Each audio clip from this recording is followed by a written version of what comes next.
টানাপোড়েন ও নানা নাটকীয়তার পর জামাতের নেতৃত্বাধীন ১১ দলের নির্বাচনী জোট থেকে সরে গেল চরমোনাই পীরের দল ইসলামী আন্দোলন বাংলাদেশ। জামাত ইসলামী ইসলামের পথ থেকে সরে গেছে বলে সরাসরি অভিযোগ তুলেছেন গাজী আতাউর রহমান। অনেক নাটকীয়তার পর জামাত ইসলামের নেতৃত্বাধীন রাজনৈতিক জোটে না থাকার চূড়ান্ত সিদ্ধান্ত নিয়েছে ইসলামী আন্দোলন বাংলাদেশ। এটি কি শুধু আসন সমঝোতা নাকি আদর্শিক দ্বন্দ্ব? নির্বাচন হতে পারে এই সংকট আমাদের আছে।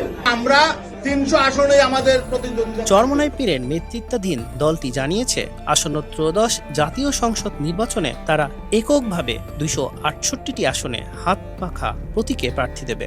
শুক্রবার রাজধানীর পুরানো পল্টনে ইসলামী আন্দোলনের কেন্দ্রীয় কার্যালয়ে আয়োজিত সংবাদ সম্মেলনে এই ঘোষণা দেন দলের জ্যেষ্ঠ যুগ্ম মহাসচিব ও মুখপাত্র গাজী আতাউর রহমান। গত বৃহস্পতিবার ২৫৩ আসনে নিজেদের প্রার্থী ঘোষণা করে ১১ দলের নির্বাচন ঐক্য। ইসলামী দলগুলোর ভোট এক বাক্সে আনার স্লোগান দেওয়া ইসলামী আন্দোলনকে ছাড়াই প্রার্থী ঘোষণা করে জোটটি। বাংলাদেশ খেলাফত মজলিসের আমির মাওলানা মামুনুল হক ইসলামী আন্দোলনের সাথে মধ্যস্থতার দায়িত্বে ছিলেন। দলটি ৮০টি আসন দাবি করলেও জোটের অন্য শরিকরা ৪০ থেকে ৪৫টির বেশি আসন ছাড়তে রাজি হয়নি।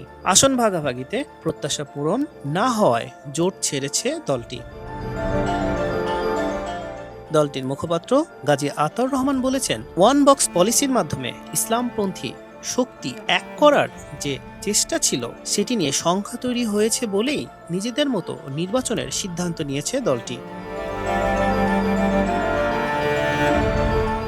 ত্রয়োদশ জাতীয় সংসদ নির্বাচনে জামাতের নেতৃত্বাধীন ১১ দলীয় নির্বাচনী ঐক্যের আসন বন্টন ঘোষণার সংবাদ সম্মেলনেও অনুপস্থিত ছিল ইসলামী আন্দোলন। ১১ দলীয় ঐক্যে থাকা দলগুলোর মধ্যে মোট ২৫৩ আসনে সমঝোতা হয়েছে বলে জানিয়েছিলেন জামাতের নায়েবে আমির সৈয়দ আবদুল্লাহ মোহাম্মদ তাহের। গাজী আতাউর বলেন, জামাত ইসলামী ইসলামের আদর্শ থেকে সরে গেছে। খ্রিস্টান সম্প্রদায়ের সঙ্গে বৈঠকে তারা প্রচলিত আইনে দেশ পরিচালনায় প্রতিশ্রুতি দিয়েছে। ইসলামী আন্দোলন শরিয়া ভিত্তিক রাষ্ট্র ব্যবস্থার লক্ষ্য নিয়ে রাজনীতি করে। তিনি অভিযোগ করেন, জামাতের আমির বিএনপি নেতা তারেক রহমানের সঙ্গে জাতীয় সরকার গঠনের আলোচনা করেছেন, যা একটি সমঝোতার নির্বাচনের ইঙ্গিত দেয়। সবাই প্রতিদ্বন্দ্বিতামূলক নির্বাচন চেয়েছিল, কিন্তু সেই প্রত্যাশা পূরণ হবে না।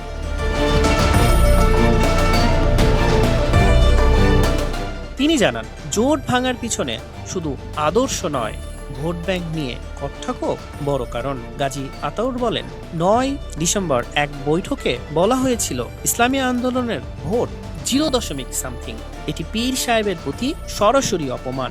এই ঘটনার পর থেকেই দলটি বিকল্প সিদ্ধান্ত নেয়। ২৬৮টি আসনে ইসলামী আন্দোলনের প্রার্থী মাঠে আছেন। বাকি ৩২টি আসনে যাদের সঙ্গে নীতি ও আদর্শের মিল আছে তাদেরই সমর্থন দেওয়া হবে। তিনি বলেন, নৈতিকতা, আদর্শ ও ইনসাফের প্রশ্নে আপোষ করা তাদের রাজনীতিতে নেই। সে কারণেই এককভাবে নির্বাচনে যাওয়ার সিদ্ধান্ত নিয়েছে দলটি।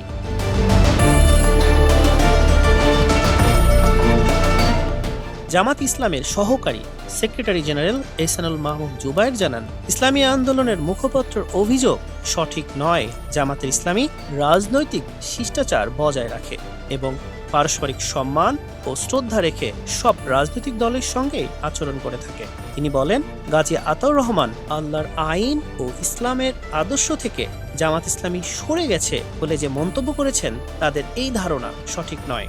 জনমনে বিভ্রান্তি সৃষ্টির জন্য এমন মন্তব্য করেছেন বলেও দাবি করেন। জামাত নেতা জুবায়ের বলেন, তিনি বেগম খালেদা জিয়ার মৃত্যুর পর সহানুভূতি জানাতে গিয়েছিলেন। তারেক রহমানের সঙ্গে আলোচনার মূল বিষয় ছিল বেগম খালেদা জিয়া রাজনৈতিক দলগুলোর সাথে যে ঐক্য শুরু করেছিলেন তা নির্বাচন পরবর্তী সময়েও অব্যাহত রাখা। সেখানে জাতীয় সরকার গঠন নিয়ে কোনো আলোচনা হয়নি।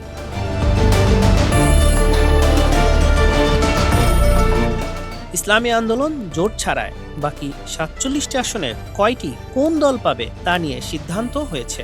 জামাত ইসলামী বাকি আসনগুলো থেকে ৩১টি আসন নেবে এবং মোট ২১০ আসনে নির্বাচনে প্রতিদ্বন্দ্বিতা করতে পারে। বাকি ১৬টি আসন জোটের অন্য শরিকদের মধ্যে বন্টন করা হবে। ইসলামপন্থী রাজনীতিতে ঐক্যর স্বপ্ন কি এবার ভেঙে পড়ল, নাকি নির্বাচনের মাঠে নতুন সমীকরণ তৈরি করবে ইসলামী আন্দোলনের হাত পাখা? হাসান শাহরিয়ার, মানবকণ্ঠ ডেস্ক, ঢাকা।